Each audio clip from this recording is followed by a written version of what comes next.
સુરતથી નકલી RC book બનાવી ચોરીની બાઇક વેચતી ગેંગ ઝડપાઈ. લિંબાયત પોલીસે મોઇન સુલતાન શેખ અને સોહેબ યુસુફ શેખની ધરપકડ કરી. આરોપીઓ એઆઈ, ચેટ જીપીટી અને પિક્સાર્ટ જેવી એપ્સથી નકલી આરસી બુક બનાવી ચોરીની બાઇક વેચતા હતા. પોલીસે 12 ચોરીની મોટરસાયકલ કબજે કરી અને 12 અનડિટેક્ટ વાહન ચોરીના ગુનાઓનો ભેદ ઉકેલ્યો. અહેવાલ જતીન પરમાર. લિંબાયત પોલીસ સ્ટેશનમાં પીઆઈ શ્રી ડીડી ચૌહાણ અને એમની જે ટીમ છે જેમાં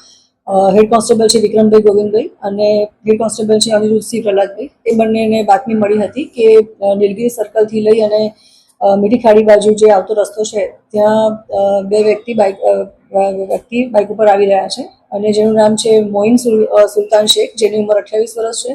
બીજો છે એની સાથેનો સોહેબ શેખ, ગલી નંબર 5 આઝાદ ચોક મીઠી ખાડી, બંનેના તેના જ રહેવાસી છે, જેની ઉંમર 22 વર્ષ છે. આ બંને જે બાઇક લઈને આવે છે એ ચોરીનું બાઇક છે એવી હકીકત મળતા ટીમે આખું એને વેરીફાઈ કર્યું. ઇગુસ્કોસ્ટમાં વેરીફાઈ કરતાં ખબર પડી કે જે આખું વ્હીકલ છે એની જે ડિટેલ છે એ ડિટેલ નાખતા ખબર પડી કે એ લિંબાયત પોલીસ સલાબતપુરા પોલીસ સ્ટેશનનું છે અને ચોરીની બાઇક આ છે. એની આગળ ડિટેલ કાઢી અને ઇન્ટ્રોગેશન કરતાં ખબર પડી કે જ્યાં મેઇન આરોપી છે મેઇન સુલતાન શેખ અને સોહેબ શેખ અલી, જેઓ છેલ્લા 6 મહિનાથી આ રીતે ચોરીની બાઇકો લાવતા હતા, જેનું ગૂગલ એપમાંથી અને જે બીજી ફ્રી એપ્લિકેશન્સ આવે છે નેટ ઉપર એમાંથી ડિટેલ લેતા હતા કે એના માલિક કોણ છે, એનજી ચેસિસ નંબર શું છે, એની બીજી ડિટેલ શું છે, રજિસ્ટ્રેશન નંબર શું છે, એ મેળવી અને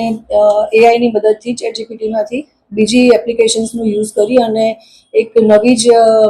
આરસી બુક બનાવતા હતા, જેમાં નવા જ એના માલિકનું નામ, રજિસ્ટ્રેશન નંબર, એનજી નંબર બધું નાખી અને ફ્રોડ ડોક્યુમેન્ટ ઊભું કરી નવી આરસી બુક ઊભું કરી અને આ રીતે એ લોકોએ ગુનો આચર્યો છે. જેમાં જેટલું અમારું ઇન્ટ્રોગેશન થયું છે એમાં અમારી પાસે 11 જેટલી બાઇકો અમે લોકોએ રિકવર કરી છે,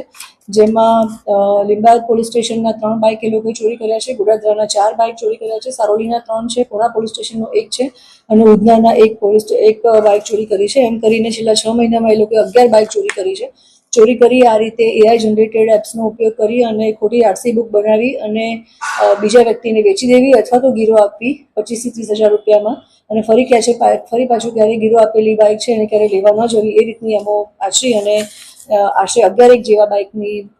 ચોરી અત્યારે લિંબાયત પોલીસ સ્ટેશનમાં અમે લોકો ડિટેક્ટ કરી છે અને બંને આરોપીને અમે એરેસ્ટ કર્યા છે. ઉંમર 22 અને 28 છે, જેઓનું ગુનાહિત ઇતિહાસ અત્યારે અમારી પાસે હજી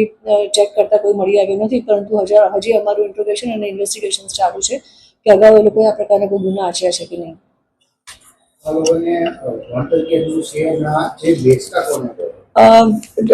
એ લોકો જેને જરૂરિયાત પોતે મજૂરી કરે છે, એ લોકોનું એવું કોઈ હાયર એજ્યુકેશન નથી અને જેને જરૂરિયાત હોય, આજુબાજુના વિસ્તારમાં હોય અથવા તો પોતાના ઓળખીતા હોય અને એમને ગીરોમાં આ રીતે બાઇક આપતા હતા અને 25-30 હજારમાં કોઈ પણ વ્યક્તિ બાઇક ગીરોમાં આપે છે અને પાછળથી પૂછવા નથી આવતું તો ક્યારેય કોઈ વ્યક્તિ એને પાછું આપતું પણ નથી અને આ લોકો પણ એને પાછું લેવા માટે જતા નહોતા. અત્યાર પૂરતા અમારી પાસે જે આખી ઘટના સામે આવી છે અને આટલી 11 બાઇક ચોરી ડિટેક્ટ કરી છે, એમાં 2 જ વ્યક્તિ સામે છે. હજી અમારી ઇન્વેસ્ટિગેશન ચાલુ છે, જો બીજા નવા વ્યક્તિ એમાં ઇન્વોલ્વ છે તો તપાસ ચાલુ છે અને અમે એ લોકોને પણ એરેસ્ટ કરીશું.